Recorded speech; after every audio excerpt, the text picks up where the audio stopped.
केंद्रीय मंत्रिमंडल सूचना एवं प्रसारण मंत्री अंबिका सोनी, सामाजिक अधिकारिता मंत्री मुकुल वासनिक और पर्यटन मंत्री सुबोध कांत सहाय ने दिया इस्तीफा, संगठन में काम करने की जताई इच्छा।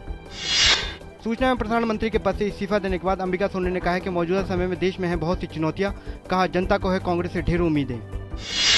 नए फेरबदल के तहत रविवार को 11:30 बजे राष्ट्रपति भवन में नए मंत्रियों को दिलाई जाएगी शपथ, कई नए चेहरों को शामिल किए जाने की संभावना। विदेश मंत्री के पद से इस्तीफा दे चुके एस एम कृष्णा ने कहा है कि उनके लिए यह समय युवाओं को मौका देने का है, कहा भारत के पड़ोसियों सहित विदेशी संबंधों में व्यापक सुधार।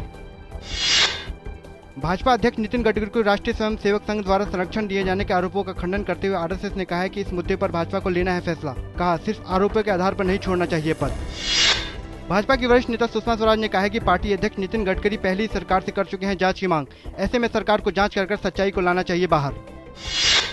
उत्तर प्रदेश के फर्रुखाबाद जिला प्रशासन ने इंडिया अगेंस्ट करप्शन के नेता अरविंद केजरीवाल तथा उनके सहयोगियों को 1 नवंबर को जिले में प्रस्तावित धरना प्रदर्शन की नहीं दी अनुमति। सूरत में एक अगरबत्ती के कारखाने में लगी अचानक आग से लाखों का माल जलकर खाक, घटना में किसी को हताहत होने की नहीं है खबर। सूचना एवं प्रसारण मंत्रालय ने कहा है कि 4 मेट्रो शहरों के करीब 80% घरों में केवल डिजिटाइजेशन का लक्ष्य हुआ पूरा।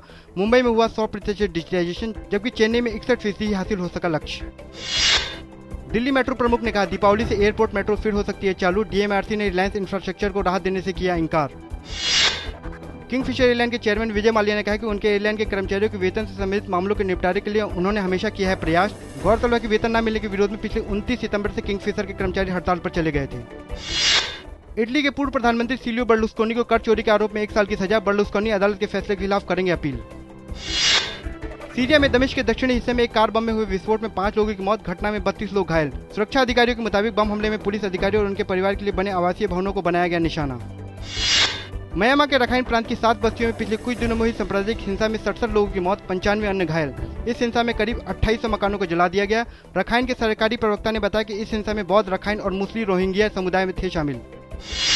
रविवार को होने वाले फार्मूला 1 की फाइनल रेस के तीसरे प्रैक्टिस सत्र में रेड बुल के सेबेस्टियन वेटल पहले स्थान पर लगभग 1 मिनट 25 सेकंड में पूरी की रेस। दूसरे स्थान पर मैक्लेरेन के जैसन बटन रहे, वहीं तीसरा स्थान रेड बुल के मार्क वेबर को हासिल हुआ।